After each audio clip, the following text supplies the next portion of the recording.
I like how he already starts it off right in front of the whatever the fuck, the Harbinger, right, with Shadow Strike. You already know what one of them is going to be. I think that's pretty fucking funny. Okay.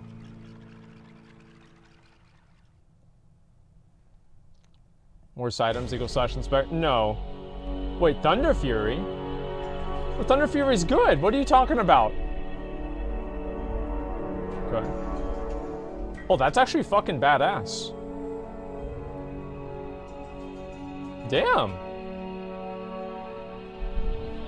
Oh, dude. Yeah, this is the Path of Exile guys, music. What's This up, is like Mad the Season here, back with another video Act for 1 you music. in my Azeroth Arsenal series. Okay. Yeah, the series does still exist. Sorry it's been a while.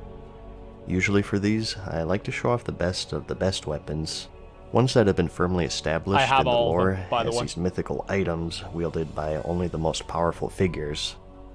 But in this one, we're going to go to the opposite end of the spectrum. We'll cover the biggest disappointments. Oh, that thing Items that sucks if so other much players dick, saw dude. that you have equipped, they would shake their heads and laugh. Yeah, that's This basically particular Thunderstrike. grouping will be from classic World of Warcraft because, well, as much as I taught vanilla, the itemization was all over the place. It was the growing stages still, and there was a lot of experimentation. Some were great successes, and others great failures. Wait, what is that staff there? Increases armor by 1,000 for 10 seconds, but cannot cast spells or attacks for the duration of the spell. Is that good? I feel like that would maybe be good for like a couple of things. Is it best? I don't know. What better way than to start off with Vendor Strike? Okay, here we go. This was a polearm type weapon found in the first raid, the Molten Core. This is an amazing item, from the one of the Sulfur and best. Harbinger boss. It's quite the unique case too, because it's a 2-for-1. You looted the base as Shadow Strike, but if you used it, it would transform into a new weapon entirely, which is Thunder Strike. That way you can vendor both of them. Let me put you in the moment. This was the very beginning of raiding back then. No one knew what they were doing, and these raids were mad scrambles for the mythical purple quality items. Coming from dungeons, even a full set of blues was a status symbol for a good while there. So how could a purple, let alone a purple weapon, possibly be bad? Well, for a few reasons. First is due to the weapon speed. Both versions have a speed of 3.10, which is quite fast for the time. It's so bad, man. Back then, when we had variable weapon speeds, the slower the better, since your ability damage would increase the higher the damage range the weapon had. It also had a lower than usual DPS than other weapons in the raid. A direct comparison of an actual good two-hander is the Obsidian Edged Blade, which had a slower speed, great stats, and about 5 more DPS, which is pretty I wish big. I fucking had never got that back in the day. Point 2 is the fact that there are no stats. Even if a weapon has a fast speed, they can sometimes be handy for hunters just to use for the stats. But both effects are damage procs, and pretty unimpressive ones at that, with Shadow Strike having a lifesteal and Thunder Strike having a chain lightning effect. I wonder if Blizzard just put this item in the game, and then after players kept saying over and over and over how bad it was, Blizzard just thought it was funny to leave it in the game and have it still be shitty. Right? Maybe it was like a meme to them that they just kept the shitty item in the game.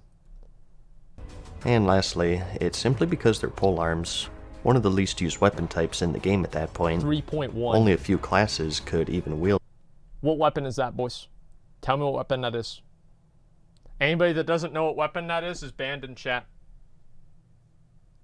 That's the Ice Barbed Spear. This weapon right here was the badass, best fucking weapon for you to get. Whenever you hit level 51, you queued up an AV, you won that fucking AV, and you got the Ice Barbed Spear. Like, this was the main fucking item you had, man. Like, I took this all the way up to 60. It was so goddamn good. It was amazing. And as you may know, these were still the days of weapon skills. You had to level each one manually, and since there were so few polearms in the game, most people had a low skill in wielding them anyways. So, because of all of this, players were eventually able to look past its shiny color, and it became the black sheep of weapons in vanilla. Shadow Strike, Thunder Strike, people preferred Vendor Strike or Nexus Strike, referring to the material enchanters get when disenchanting it. It's a great item. Truly Rest amazing. assured, if you were walking around with this back then, you'd be on the receiving end of quite a few derisive remarks. I've Looking never really past seen that, anybody though, that had I that do back look in the to day. it quite fondly, solely due to its uniqueness. How many items were there that transformed upon use?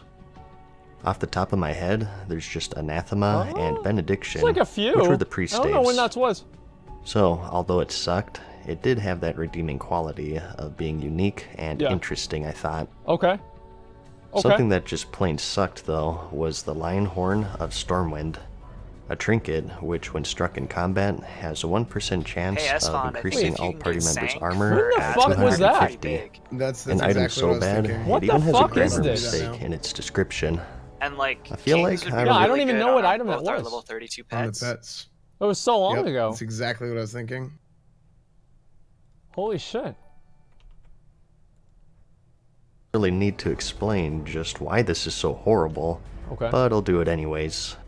At Yeah, the 'cause it's maximum awful, level, that's why. 250 armor is nothing, let alone a 1% chance to proc it. It's about a 1% difference at the max Wasn't level that like a if it's BOE? I'm up. pretty sure it was. Armor is something that scales with level, but since it requires a laughable level 58 to equip, it doesn't matter anyways. The party member bonus can be effectively ignored because only the tank should be getting hit with physical attacks anyways. Yeah, it's not gonna. And It's a if that's not terrible the fucking case, item. a 1% It's an chance absolute at terrible fucking item. 250 isn't gonna help you. But wait, we've overlooked something all these years. Can you see what we missed? That's No, right, I it's can't. not unique, so slap 2 of these bad boys Oh, on, and that's you'll be the smart. horniest player That's in really, the game. really smart. That's Next, 500 we have another armor. trinket, which is the essence of the pure flame. I actually wanted this back in the day because I thought it would be really cool if I could use this and then have things attack me and die. Now, it might sound really stupid, and that's because it was, but the idea that I had in my head of doing that was like really, really cool. I really wanted to have that for like doing like dead mines runs. That was like my ideal. I'll just have this trinket and I'll just kill everything in dead mines and it'll just attack me. But then obviously all the attacks would miss and it wouldn't even be a good use of my time. It was so fucking, I was so dumb back then, it was embarrassing. At this point, I'd like to remark just how few viable trinkets there were in the game. It seemed like per class, you could count on one hand the ones that were even decent, so for a trinket to make this list, it has to be pretty bad. Yep. This one, as you can see, has just one effect. When struck in combat, inflicts 13 fire damage to the Skull Flame attacker. Shield, exactly, another one. Another item so bad, it even got a nickname, often called the essence of the pure nexus. In the group scene, if you're a tank, your main focus is reducing damage taken, not dealing it out, and even still, That's not true. 13 per hit is That's nothing. loser talk. The only thing I can say Tanks should is try to do that the there most were some damage sets possible. designed for stacking thorns for power leveling other people in dungeons. Shoutouts to the Hobbs way of pulling. So I can't say Dude, we this should is watch entirely that. useless. Yo, let's watch just that after mostly this. useless.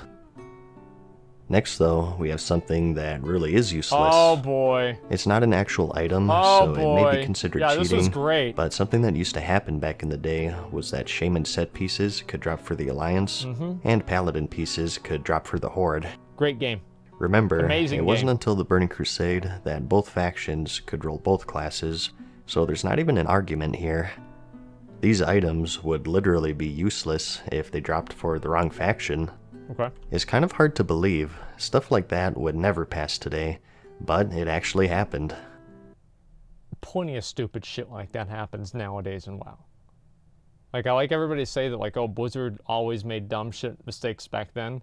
Now, you know what would happen? Is somehow if you got that item and you were able to, you know, like, transfer it over and, like, imagine if somebody got all of the Whiteforge belts on Horde and they transferred over to Alliance, Blizzard would probably ban them for exploiting the economy nowadays. So, Blizzard did not have a monopoly on mistakes then that they don't now. No, I'm serious. It's what they would do. Like I said, vanilla itemization was interesting to say the least. Yeah, It yeah, was Booty Bay eventually Auction House. fixed, That's true, but too. the same problem arose with other pieces. There were plenty of plate items that Tell 'em to had get the fuck intellect outta here. or caster-based stats, something that's also useless for the Horde. Yeah, On the Alliance that's side, fucking you useless. could get You're right. shaman-oriented gear with intellect mail armar, but paladins could Want still somebody to equip do video? that We'll see without what a big happens. penalty. It wasn't a huge deal back in the day for classes to wear the wrong armor type just because they had good stats. In fact, you'd see plenty of paladins walking around in cloth gear. In that old Leroy Jenkins video, they were trying to get the priest shoulders for a paladin, in fact. I remember that so very these clearly. items, as useless as they are, at least aren't harmful to anyone but yourself. Who cares if that warrior is rocking Vendor Strike? Bless his heart, he's having fun. There were some items that... Fun is for casuals. I like all these people that talk about, oh, I play the game for fun. Oh, I'm just relaxing and play the game.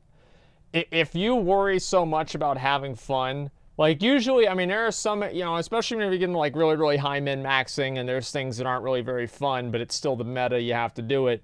But like, in general, I personally never had fun being shitty. Like, I cannot think of a single instance where I lost a game and I had fun at the same time. It's never happened. That went beyond that, though. One of them is the Skullforge Reaver. At first glance, this isn't horrible. Yep. A nice weapon for an introduction to raiding. It's blue, a slower weapon speed, which is good for your main hand, and best of all, it looks cool. It has a purple glow to it, and if you sheath it, it went on your back, which was a pretty unique thing back then. Yeah, it was fucking badass. It had a whole ninja thing going on if you had two equipped, which definitely gave it some points. But the main worry here is its proc effect. Death Charger. Chance on hit, drains the target for 2 shadow damage every second, leeches that to the wielder, and lasts for 30 seconds. I didn't have fun losing. Well, first off, this just is plain fucking sucks. garbage. You'd much rather have some stats instead. And it's not to say that proc-based effects were bad back then. There are some great ones. Most of them were bad. About 60 life over 30 seconds. Like 90% of them are bad. Like there was one proc that you have is like level 30 sword. It does like 50 damage over 30 seconds. It's just fucking dog shit. It's complete fucking dog shit. And I don't know how that stuff made it through beta, honestly. I have no idea. Wasn't the best. But the worst part is that it took up a debuff slot. Back then, debuffs were limited to 8 slots until patch 1.7, where it was increased to 16 total. All 40 of your members shared these slots, and you had to sort of ration them for only the most important debuffs, like the Warrior's Sunder Armor, the Warlock's Curse of Elements, and so on. It was so bad that some guilds required you to even avoid certain talent builds. The Warrior's Deep Wounds, which procs on crits, is a useful talent for solo play or PvP. But in raiding, it takes up a valuable slot. So certainly, you wouldn't want... Chance on hit drains target for 2 shadow damage every 1 second and transfers it to the caster. That's actually an amazing item. Like, you could use that for healing, and you'd be able to heal for so much damage. Like, you'd be able to heal 60 damage, no, 120 damage a second, or a minute. It's on a weapon like this, taking up one, that's really, really good. You'd probably have a talking to if you brought it into a raid. I know, because I did it back then. I brought the very same weapon into my first Molten Core raid on my rogue. Yeah, and how'd that go? And the first thing they told me was to replace it after the raid. Hey, come on. So that's the a good part about it. was just too cool to pass up. Give me a break here. Next, we have the Flightblade Throwing Axe, which you could find off the Warmaster Voon boss in the Blackrock Spire raid. What is this? Before the Burning Crusade expansion, one of your options for ranged damage were throwing weapons. These could be throwing daggers or axes, as you can see. And for the most part, they were useless because as a hunter, you couldn't use abilities with them, of course. And as a rogue or a warrior, you'd much rather have a normal ranged weapon in your range slot for the stats.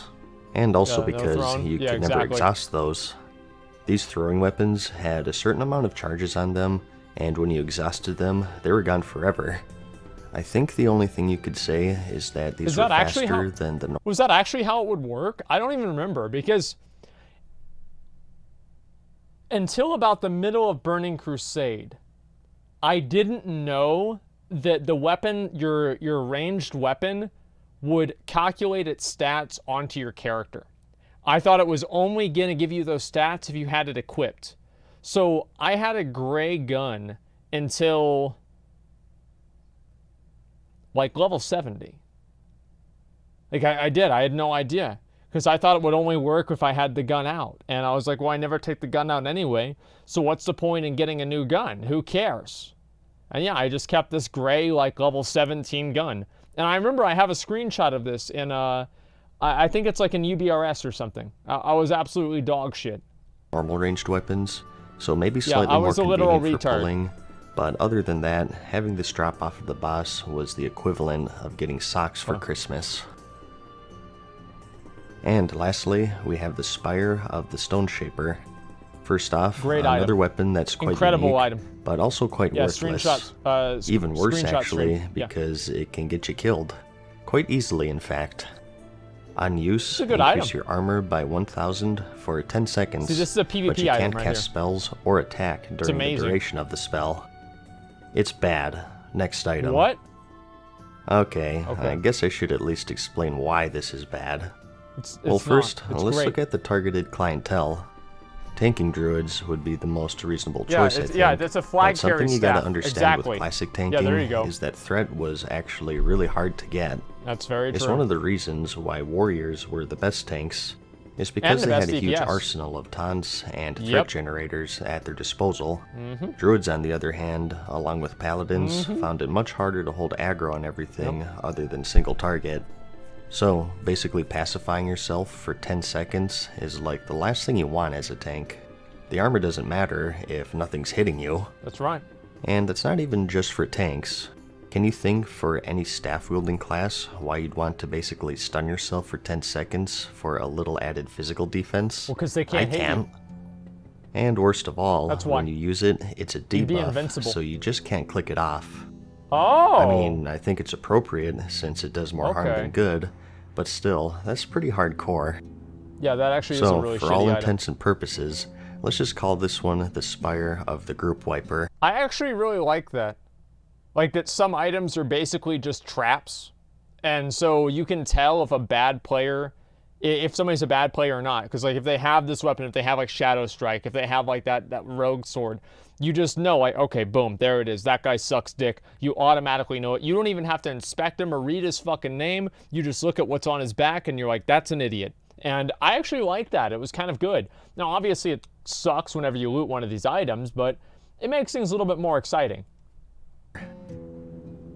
Alright, I think that's pretty good for this one. Good back in the day. I do have more, but I think this is a good stopping point. If you think I missed any, feel free to let me know.